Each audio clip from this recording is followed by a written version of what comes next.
All right, that's 5:40. Party starts in an hour. I will not keep you more than that, hopefully. Good evening. Thank you for coming to this last slot. I appreciate the party is going to be pretty good. Let me just get comfortable with the mic. Yeah, so as part of being here, I was involved with the Electron workshop. For those people who were there, we did like 2 days worth of stuff. I'm going to try and condense that down into like an hour and just share a whole bunch of stuff around my experiences with Electron in the last year. For those of you who don't know me, my name is Brendan Forster. I'm a senior engineer at GitHub, and I've been involved with client apps for about 4 years now. I've been also doing a whole bunch of open source work, both .NET and now doing some more stuff with Node. And I was previously doing .NET stuff at GitHub, but now I've kind of switched over to doing Electron stuff full time. And the fun stuff was, after about 12 months of work, we announced about a month ago the new version of GitHub Desktop. For the longest time, we had a Mac app and a Windows app, which were two separate code bases. And so we sat down and kind of just went, all right, what's this thing going to look like if we kind of went and rewrote in Electron? So at the moment, it's in beta, and it's also open source. It's using TypeScript, and it's also using React on top of Electron. So if you want to see what a big scale app looks like, and of course have a play around with it, hit desktop.github.com, pull it down, and yeah, give us your feedback. So I want to do this talk in 3 parts. The first is kind of talk more about Electron, around the features that it's got and the sort of things that it's great for. I'm going to do some live coding of JavaScript to show you how to get started with an Electron app. Yes, we're going to be doing JavaScript, so anything could happen. And lastly, I want to share some thoughts on my experiences doing TypeScript over the last, not TypeScript, doing Electron development over the last 12 months. And I know NDC crowds are notorious for being very quiet, but I want you guys to shout questions at me as they come up. We've only got an hour. I've got a lot of feelings on stuff. So yeah, feel free to jump out, grab my attention, and I'll make sure we capture it for the recording. And yeah, let's have some fun. So the great resource that I recommend everyone going to when starting on Electron is this website here. Note the mention of Atom. So Electron itself was spun off from the Atom editor that GitHub launched over 2 years ago now. We open sourced a whole bunch of stuff, and people were interested in this thing called Atom Shell, which was the rendering engine for the Atom editor. That got then spun off into its own team, which we renamed Electron. And if you go look at the Electron site, there's a whole bunch of resources. If you scroll down past the header, you see this little section here. Zooming in. This, I think, is the simplest summary of what Electron is made up of. The Electron team put together Node and Chromium and turned that into essentially a runtime for you to build your apps with. The thing to note here is that I mentioned Chrome, but it's actually using Chromium, which is the open source rendering engine and stuff that Chrome uses. V8 is also there. That's a JavaScript runtime, and that's used by both Node and Chromium for their stuff. And so the Electron team have to do some cross-compilation to make sure that they're using the same version. Anyway, high-level details. Let's go down a bit deeper. What does Electron give you versus all the other tools out there for doing cross-platform development? The first thing I'll call out is it's open source. All the bits, rendering engine, Chrome, and all the frameworks that are built out are open source. So you can go hack on it, you can build your own version of Electron, run that in your apps. It's all there. I did mention Chrome, but if you're sick of doing cross-browser development, Electron itself is only running Chrome browser. It doesn't worry about native toolkits like WPF, Cocoa, all these things there. We only focus on Chrome. So that makes everyone's lives a lot easier. There are still some little cross-platform things that come up from time to time, but ultimately, if you know Chrome, you'll probably love Electron. So alongside the Chrome and Node runtimes, there's a whole bunch of APIs that Electron ships with, which are there to integrate your app with the host operating system. So if you're doing desktop apps and you need access to the operating system resources, you can write some C++, plug that into your Electron app, and go with that. But the real cool thing about Electron is that there's been this amazing community of projects that have been spun up, filling in gaps on top of the Electron core. The Electron team themselves are fairly agnostic around how you want to build out your apps. They're only focused on really the runtime, but then all these people have jumped up to fill in gaps and share stuff that they've taken further. Another resource that I'll point out is Awesome Electron, just a markdown list file of all these interesting projects. If you see something up there that's interesting, it's probably in that list. But of course, on top of the awesome Electron list, you can use any sort of node package that's up there. For things that are native, I'll talk about towards the end, but ultimately you can use pure JavaScript code, or if you have node modules that do native operations, you can use that stuff in Electron as well. Oops, excuse me. So enough talking, let's do some code. And I'll say a little prayer because a lot of the stuff is running NPM, and NPM generally lacks some network access, so hopefully we can get some stuff going.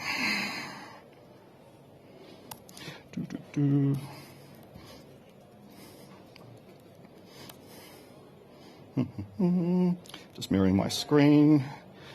That looks good. In theory, where's the rest of my OS gone?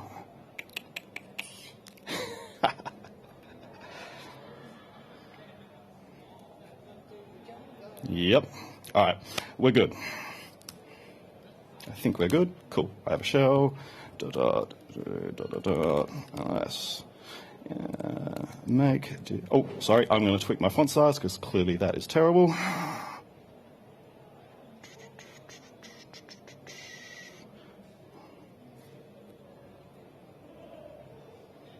Hell yeah, let's do that. So, I'm just going to make a directory.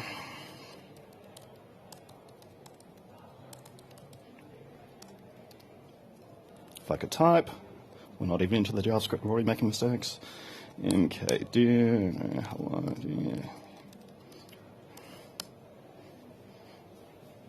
Cool. So at the core of your Electron app is going to be a package.json file. If you've ever done node development, you'll be familiar with this stuff.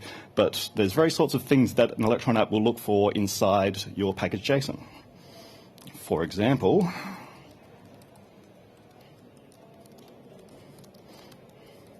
I'm just going to pull in Electron as an NPM package. This is where we hope the network gods favor us. So I've just made it a dev package here because it's not technically needed at runtime. I'll explain some more of that stuff later. Cool, we're in business. I'll go code dot. So in here, I have my lovely empty file. The index.js file, which is the main entry point, Electron will use this unless you specify something otherwise to determine what to launch. I can come in here and then create a index.js file. I can do this.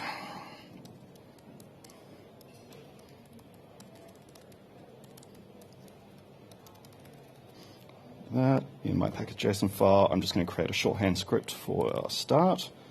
And what we'll do here is we will do electron dot. This works because I have my Electron package, and inside my Electron package, I have a little command line to be able to invoke Electron, and I'm just saying here, in the current directory, let's run this up. And I want my cursor back, not like that. Should have saved.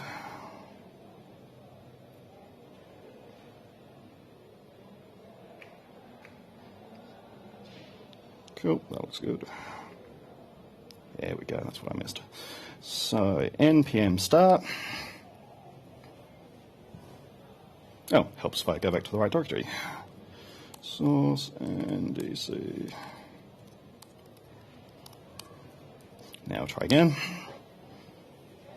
Cool. So that did absolutely nothing aside from print out hello world. This is not an Electron app just yet. So in my index.js file, I'm going to pull in a module.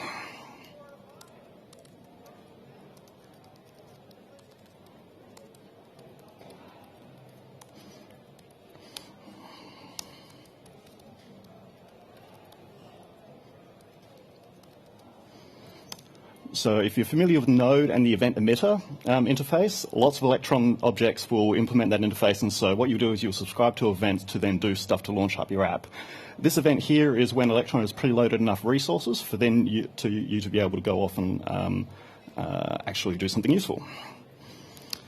The other class I'm going to pull in is browser window. This is how you then display UI to users, and you will run some code over there. And for now, I'm just going to go and initialize this.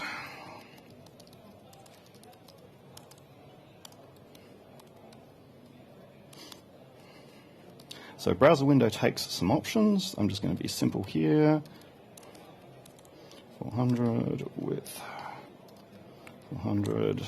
That looks like enough.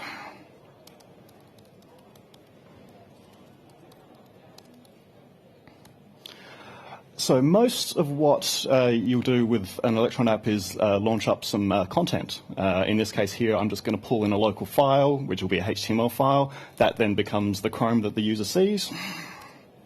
Switching this up.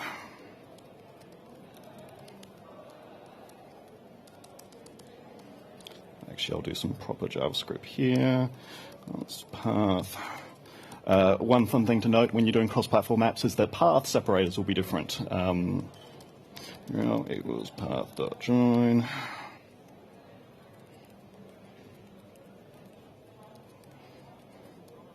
I'm just doing this to be more correct, index.html. But ultimately, what we should be doing here is passing in file that, URL, and pulling in the path module. Const equals rewire path. That looks reasonable, except I don't have an index.html file. .html, HTML, body.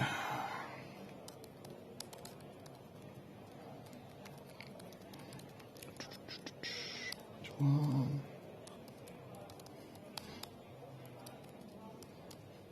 Cool, that looks like enough content for now. I'm just going to run this up. Yes! First fail. All right, what did I miss? Electron E. Thank you. You almost saved me. Almost saved me. Yeah. Can you go back to path.join? Will that give you native paths? And if so, is that really what you want in a file URL? Oh, you've gone. Oh. All right. So what? Let's show Ed his curiosity, and then I'll explain what's going on here. Log URL is that.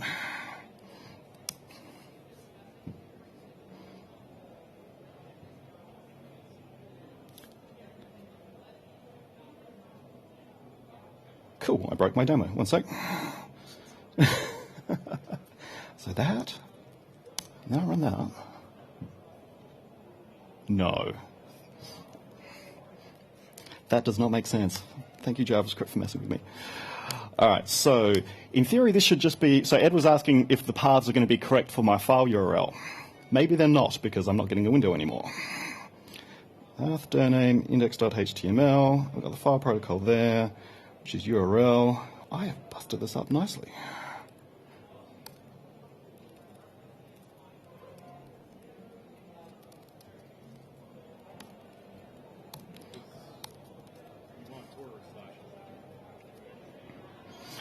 Is that going to work for Windows paths? All right, I'm just going to follow Ed's advice and just throw this stuff in. Let's not be too clever.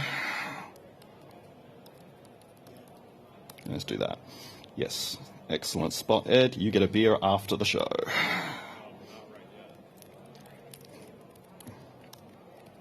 I reckon you are. All right, so that looks pretty reasonable.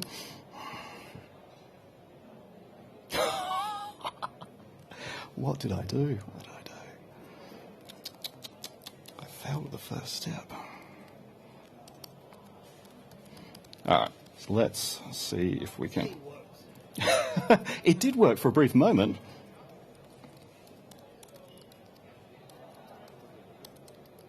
I'm sure I actually have one that I prepared earlier if we completely mess this up. It's fine, it's fine.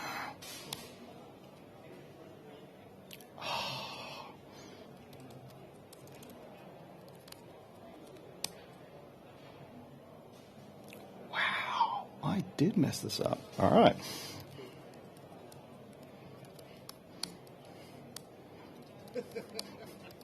Thank you, backup gods. All right, so jazz hands.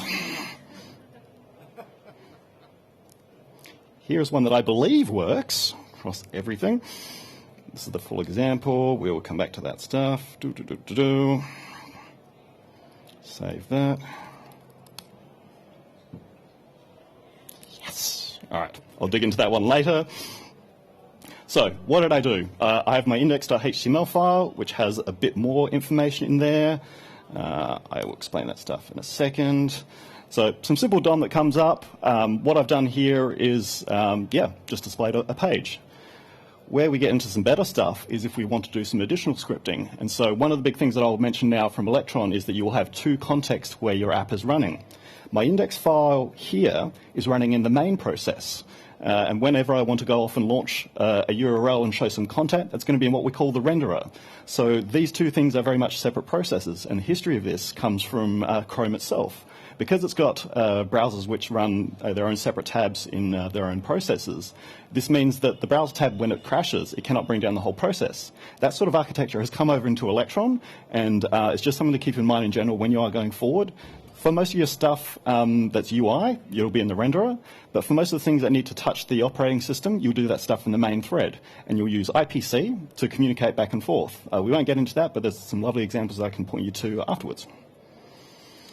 So the teaser for this next step here is that I have a button set up and I have a renderer script. So this is going to be some extra code that I run in the renderer process. I write that stuff up as well. Awesome. Simple example, run some script. We do hello world. Now, to give you an idea that this is more than just a browser tab, I'm going to open up the DevTools, put a breakpoint here. Actually, I don't even need a breakpoint. I'll do here.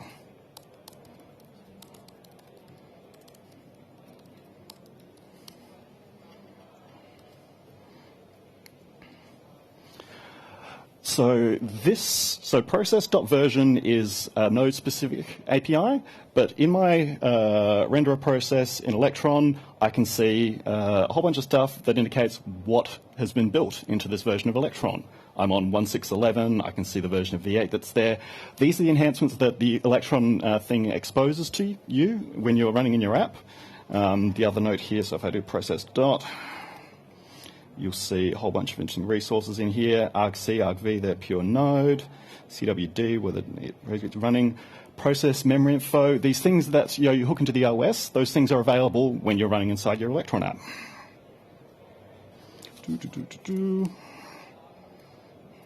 Yep, that's fine. All right. So to keep things moving and hopefully not piss off the demo gods anymore, I'm going to do a little example here. So a little bit of integration. When your app is running up, we're going to put something in the system tray, and so you can then interact with that. I've already jumped ahead to then having the menu and tray namespaces pulled in, not namespaces module, excuse me. Menu equals build from template. I'll come back to that, just sketching out the pseudocode now.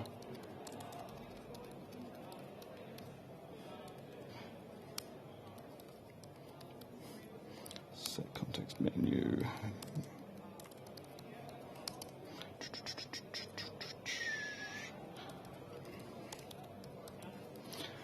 So there's various sorts of icon support based on the operating system that you're running on. If you're doing Windows, ICO files are generally great for doing anything icon related. If you're on Mac OS, ICNS files are what you should use. But to be consistent and to keep things simple, I'm just going to use a PNG. So this will work nicely on both platforms. The real benefit of using ICO or ICNS files is that they have DPI, different sort of DPIs baked into it. And so on high DPI scenarios, the icon appears nice. It'll degrade back down on the regular platforms to things that still look good. So the interesting thing about these menus is that they're supposed to be immutable. And so I build something up from the template, I pass it through to the tray API, and then that gets set by the operating system. I don't need to care about the platform details. I just say, like, this is the abstraction that I work with.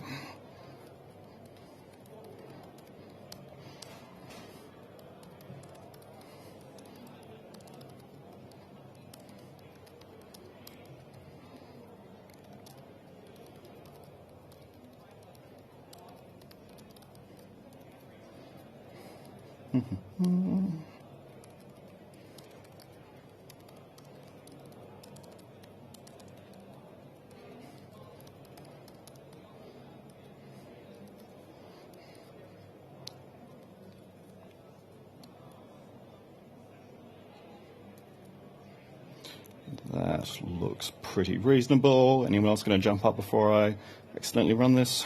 No? Cool.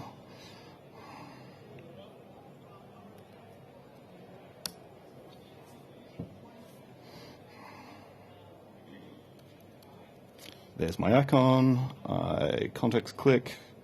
There's my details. And if I click on first, there's my click.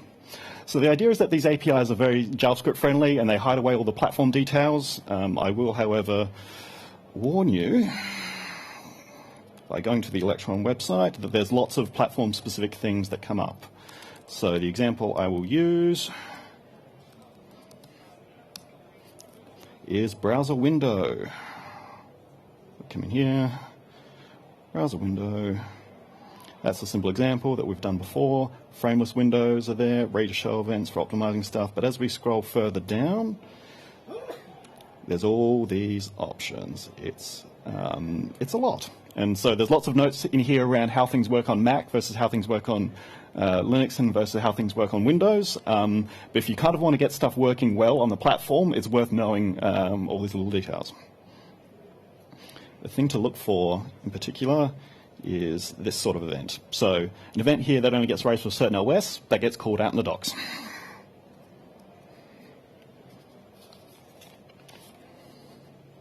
So my hello world, when it worked, was kind of basic. I will point out an example app that the Electron team publish out. It's an Electron app, and it has a whole bunch of samples inbuilt, and you can come through and run things up. They're nice because they give you the end-to-end example of it running in an app, and then you can see the sample code itself. A little example here, keyboard shortcuts. Lots of apps themselves, whether they're doing the menu or something else, need to do keyboard shortcuts. Control-Alt-K. I said Control-Alt-K. And you can run that stuff up yourself. Great for kind of navigating more stuff that's there without having to write the code and experiment with what's what. The other thing I will point out while we're here is a repo on the Electron org called Simple Samples. These are a little bit more bigger than the hello world that I just did. They're nice because they're a little bit more realistic. They pull in JavaScript, they pull in CSS, they do something a bit more useful. I'll show you one of the demos now.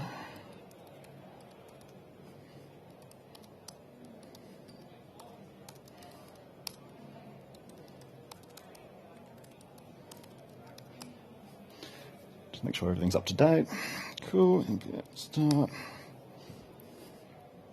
So this little example goes off to pull down data from an API and display it in a page. Very simple, kind of easy enough to understand, but then you can start playing around with it and doing things beyond what you might expect. Cool, we're doing all right.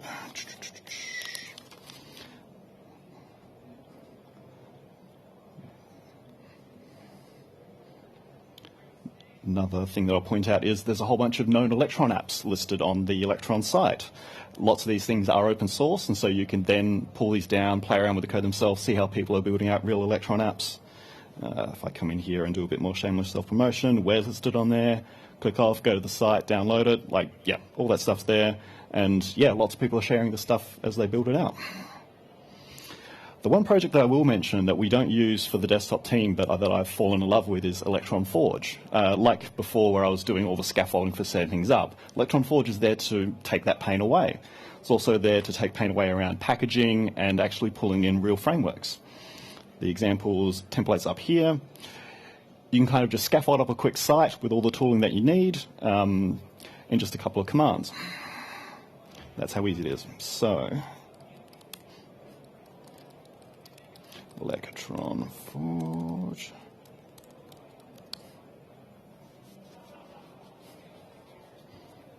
While we're waiting.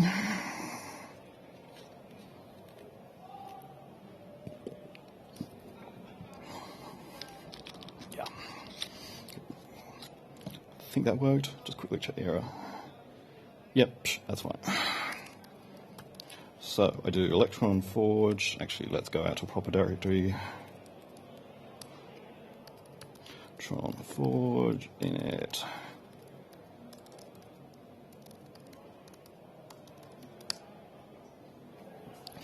So So this is nice because it takes care of putting together all the stuff that you generally need to remember to do yourself, making sure it's a Git repository, setting up the package config, pulling in the modules. I'll just show you once this is done. Waiting. Yeah. Are we there yet?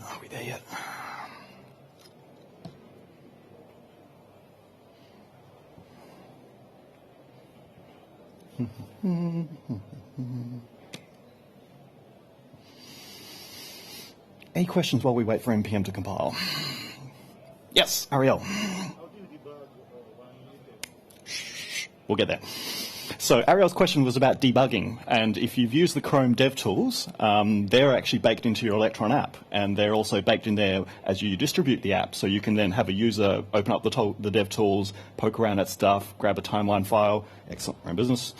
Yes, debugging is a lovely story. It's not quite VS in terms of advanced, but it's something that I find totally adequate. How's that for an endorsement?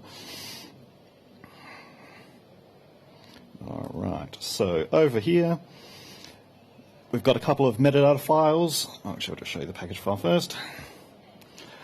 So Electron Forge has replaced the scripts that I have defined for like Electron dot with its own scripts. So this is it taking care of the basics of getting things set up, making things work. And there's three sort of things that it's doing really well. The start, which is the dev experience, the packaging, making sure that all the bits are in place, and then the make step, which is generating the installer for the current platform that I'm on.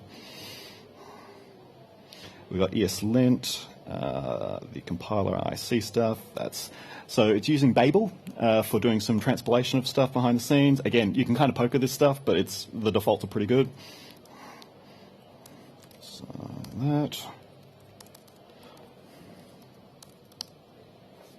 So if I do a start like that, it checks everything is set up, it goes off and launches it. And that's the similar experience to what I had before, and there's my Chrome DevTools. I'll show some tricks after this, but for now, yep, they're there, and that's what I use for the debugging side. Things that will take a little bit longer, I'm just going to do npm make. Did I get that wrong? Nope, I did too. So npm quirks are that start and test are reserved scripts. I need to do npm run make to do it explicitly. Little grievance, but yeah. So while this takes a while, I will switch over to another tab and show you guys how TypeScript support works.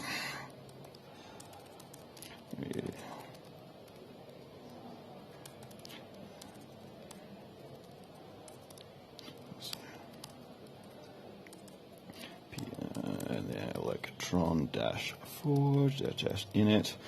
Coming back to the links here, there's a way that I can specify the template to run. So if you're not a React fan, there's also Angular 2, there's Vue, there's JTemplating, a whole bunch of stuff to kind of get you started with those popular frameworks. Do that again. No dashes, thank you. Cool. So that's going there. I'll switch over to my other tab. We're still going there. Little things about platforms that Electron supports. Windows, 32-bit, 64-bit. Mac OS, only 64-bit. Linux, it requires GDK dependencies to run, but for the most part, those are self-contained. There's also some ARM support as well, but I've not really looked into that. I don't think it's officially supported. Yeah, but generally, places where Chrome and Chromium can run, it's potentially possible for Electron to run. Cool. So this went off and generated an installer for me. I'll just pop open the file.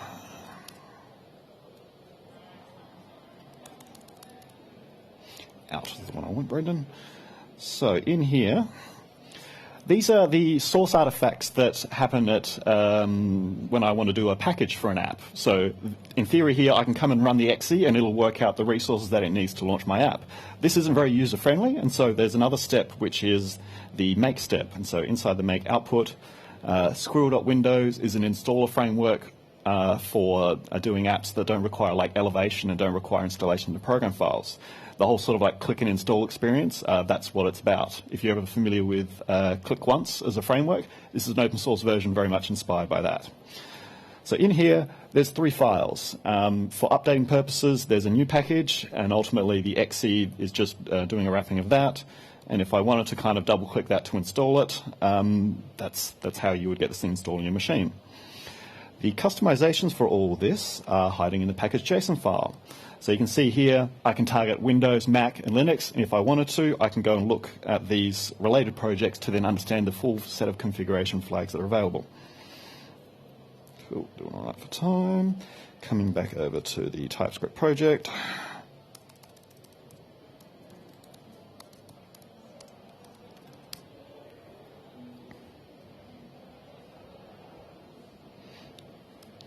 Similar to what we had before, we've got our package.json file, but we've also got TypeScript config and TypeScript linting support baked in. If I go into my source file, it's a bit more advanced. There's my index.ts file. If I look at these details, it looks rather similar to how I was doing. There's my create window code. There's the index. Installing the React DevTools is also available. Like, all these things to kind of get you going up and running quicker. These templates are great for that. And then if I look at my index.html page, we're doing some TSX compilation to then load in a React component. This stuff is just, it's glorious for demos.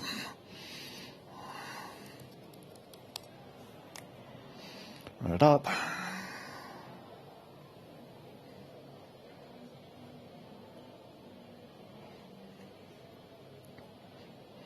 So the other nice thing that this example includes, you might have noticed it before, is the hot module reload.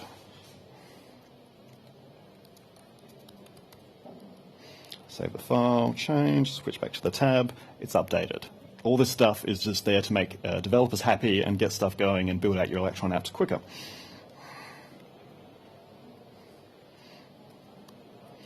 So I do have a bit of time, so I'm going to run the setup.exe a little bit. There's my little sample app. This loading splash screen is from Squirrel doing some setup behind the scenes, registering your program so that it can be uninstalled safely, moving files around on disk to get everything up and running. All the stuff is taken care of. It should just be as easy to get going as possible. There's my app. If I go into Windows, I then come down here. What do I call it? I called it my new project? No, that wasn't it. There we go, SunForge project. So the icons there are the Electron default ones. I could change those in theory later on, but ultimately it plugs into the OS in the same way that users would expect other apps to do. I can go and uninstall. The thing here that I'll explain is that as part of uninstallation, Squirrel gives you an opportunity to run stuff in your app. I didn't actually use that hook at all. I shouldn't have shown a UI, but that's just a side effect of the sample app. So that's been uninstalled, that's all gone, that's how these apps should be, and you don't have to worry about knowing all the ins and outs of installers.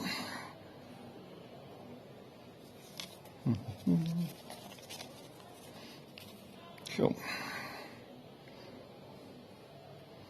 Switching back to my slides.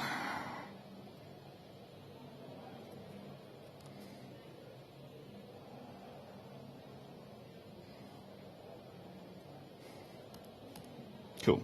So to run through what's happening. So we just did the first Electron app, which is the quick start example, is available on the site if you want to pull that down yourself. The Electron API demos are a bit nicer and fully fleshed out. They give you more idea of like the end-to-end usage of APIs. The simple samples repo for seeing a little bit more interactivity. The apps website under the main Electron site showing the list of projects to explore.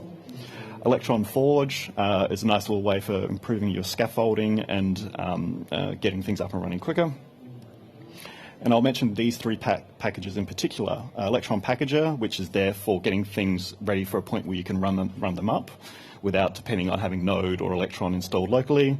Electron Winstaller I like because it generates the Squirrel packages and the MSIs for people who want to do machine-wide installs. Electron Builder also supports a whole range of installation formats for Mac, Windows, and Linux. So, some thoughts about how my experience has been doing Electron stuff over the last 12 months. The team that I was on before, well, the team that I was on that came over to be the Electron team were a mixture of Mac and Windows devs, and we had a whole bunch of feelings around the UI side. With our previous apps, we were focused on them being native and like fitting in well with the OS. Whereas now we're at this point where we had this common sort of like Electron UI. We were trying to work out with how far we go with trying to be native. And we ended up going with a different approach that companies like Slack and VS Code have gone with, and it's like making the UI consistent across all the platforms, which made things a lot simpler because we weren't writing the UI twice. But for people who are very much familiar with the native paradigms, Mac OS devs very much are in this bucket. They've not taken to it as well as like the Windows users have. For our side, we just wanted to make things easier. So to give you an example of this stuff, here's the Mac app UI as it is. And here's the Windows one. Not very much is different. You could probably find some things with scroll bars and things like that, but I'll call out the menu at the top. So on the Mac side, the menu is not actually plugged into the window frame. It's at the top of the window with the OS shell. On the Windows side, we weren't happy with the default menu, so we went off and built our own. You can see it up the top there. That's all HTML, CSS, and JavaScript. The goal here was that we wanted it to fit in better than what the default menu does that's built in with Electron. To see what that is, have a look at VS Code on Windows. You see the menu there. It's grey. It doesn't quite fit in with the rest of the theme. We wanted to do something different. We wanted it to kind of feel a bit more integrated with the rest of the OS. The other thing that I'll point out here, coming back, nope, I don't have that. That's later on. Which leads into a lovely ramble about OS conventions. So Mac and Windows are very much different operating systems. They have a rich history of doing things differently, and as you're building out your Electron apps, you should be mindful of this stuff from the actual UI side. Example, Mac OS has various sorts of expectations around the top menu. It expects the first item to be the app's name. It has certain naming conventions for menu items. It also does capital case. Every word in a menu item should be uppercased. Not uppercased, should start with a capital letter. The Windows side has its own thoughts. File becomes the first item. Menu item names are a bit more relaxed. Menu item names are center-cased as well. The very first character is uppercase. Everything else generally stays lowercase, unless like for proper names and things like that. These things matter because users notice them, and users, they'll stand out. So ensure that you are familiar with the stuff that you are deploying to, and making sure that the stuff fits in, because yes, users will raise bugs. Probably my favorite bug that came up when we were testing this internally was from a Mac user. There was a concept called destructive windows, destructive dialogues, and these are supposed to behave differently. Unlike on Windows, where the primary menu button there should be emphasized, they wanted the other one to be emphasized so that by default you would like not go and make destructive changes. So we need to handle this stuff at runtime for certain menu items that we knew that was destructive. Again, this was raised by a Mac user. We could have probably got it out the door without it happening, but these things are noticeable, and people do care about this stuff. So the debugging side that someone talked about earlier, if you're familiar with Chrome DevTools, that stuff is baked in there with Electron. If you do any sort of transpilation stuff to JS, plug in your source maps, because you can get a really nice experience in there. And this is just a screenshot of me JS debugging GitHub Desktop. What was fun about this was, I'm looking at the TypeScript source code, because when we went and built the app for production, we shipped the source maps. You can then easily kind of poke at the stuff that's there. The items on the right are a bit, well, they're not quite mapping to their original variable names, but that's fine. We can mostly figure that stuff out. But this makes stuff a whole bunch easier to navigate. We also then use the source map stack trace when we send errors back to map things back to the source. Getting these things set up right are a huge time saver. And the other thing that I've been playing around with lately is the timeline experience. So there's a 24 millisecond sort of like frame rate for browsers, which maps to about 60 frames a second. And when you're running up the app, you can record timeline data, things like CPU usage, stack traces, at any point in time, what your app is doing, to see when you're not as responsive as possible. Because browsers are single-threaded, you should be mindful of this stuff. Users notice when things don't work. Getting this raw performance data out, it's all there in the Chrome DevTools. And as I said earlier with the things about the menu, when your application is running inside Electron, you have access to the whole operating system. think about what stuff's out there that you do that could be plugged in to the OS. The examples I've got written down here. If you're doing things with documents, you could then show them recent documents list. Mac OS has a spot, Windows has a spot. These things make it easier for users to jump back into your app with a recent file. If your app is doing some stuff in the background and you need to show some UI, drop some stuff into the system tray. If you're doing things that are heavy load, have a look at the power monitor usages. Electron provides an API for that. And if you are on battery, maybe kind of ease back on the work so that the users you're not necessarily draining the user's battery. And there's also things that Chrome supports, like access to microphone, access to the video. Those things are there as well. Electron doesn't need to do anything specific, but again, like building on top of that stuff, we get to the native modules. So if Electron doesn't give you an API for something and there's a node module for doing something, pull that stuff in. We've done some stuff with integrating with credentials. There's a package for that. It works on Mac, Windows, and Linux.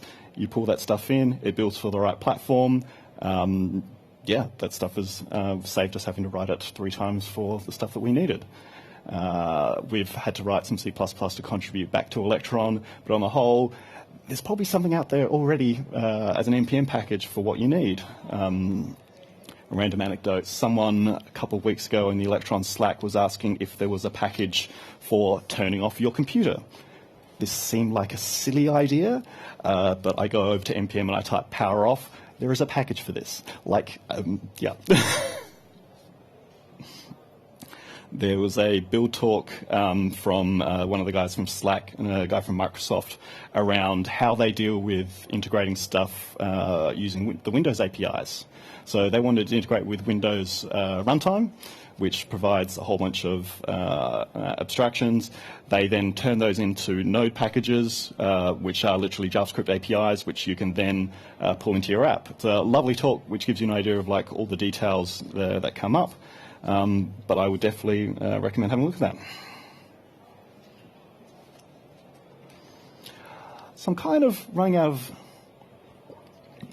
stuff to talk about at this point. Are there any questions people have or demos that I could do while we're here? Yeah. How are you doing updates for this? Excellent question. So the question was about how you do updates for Electron. So I mentioned squirrel.windows. There is a sister project for Mac, which is called squirrel.mac, creatively named. So inside, I'm over here. I'm going to do mirroring, sorry. So the reason why I choose those projects is because Electron itself has first-class support for updating those. So I go into the docs. There's this thing called Auto Updater module for interface for the Squirrel framework. So as part of doing the package releases, if you then host them up to a server that does HTTP, if you're using Squirrel and Squirrel.Mac and Squirrel.Windows, you can then point your Electron app at that server, give it the details that it needs for, like, the platform to run. An example of this is Nuts, which is only backed by GitHub releases. So host this little thing in Heroku. It can then go off to my private GitHub repo to download the updates that it needs. And the API for this is very sort of webby. You say, like, I want to download this version, I want to download this beta channel stuff. All that stuff is baked into the API, and then you just use the Squirrel.Mac and Squirrel.Windows assets to then do the downloads. So yeah, I would definitely recommend using the Squirrel stuff, because again, it's low friction, it takes the stuff away, it knows how to apply the updates successfully. Yeah, and ultimately you just listen to events on this component, and when you get an update ready, you then ask the user to quit and then install the updates. Like, that's what I would use.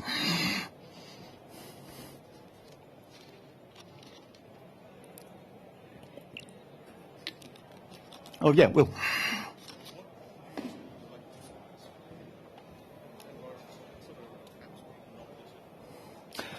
So the question was, what sort of apps would not be suitable?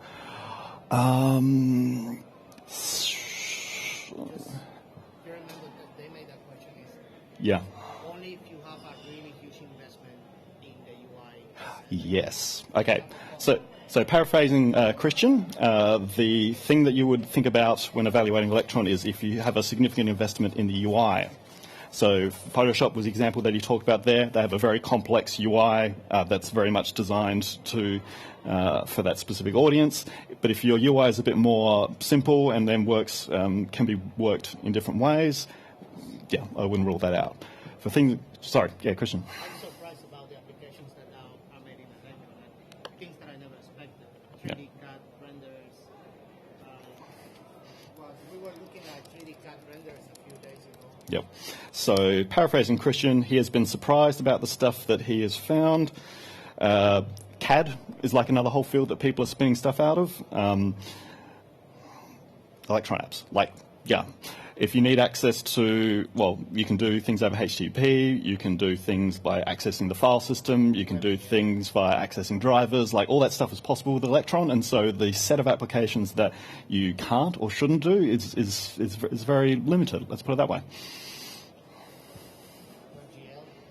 Yes, WebGL support in Chrome means that you can do graphics-based programs in Electron as well.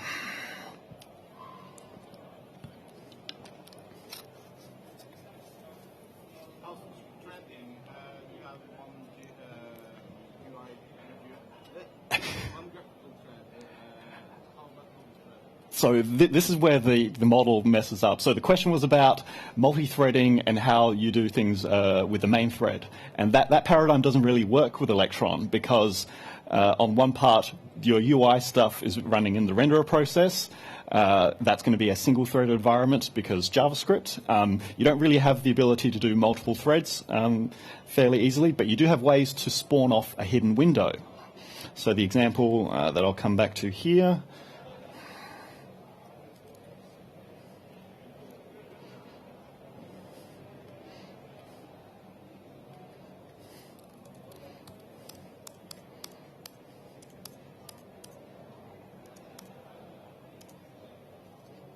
There was a little note here. There we go. So this is what I would look at if you wanted to do sort of like multi-thread stuff. I thought there was a trick with like a hidden window, a hidden browser window, but I'll come back to that. Yeah.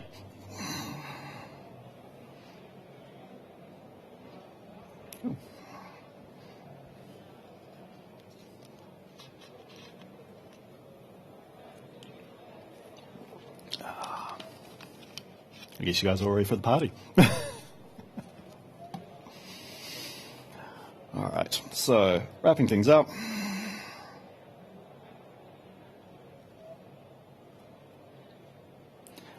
That's the site that I recommend going to. A whole bunch of resources. The API docs are really detailed.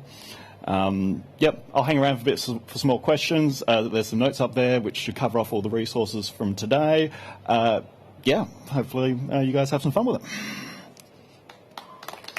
Thank you.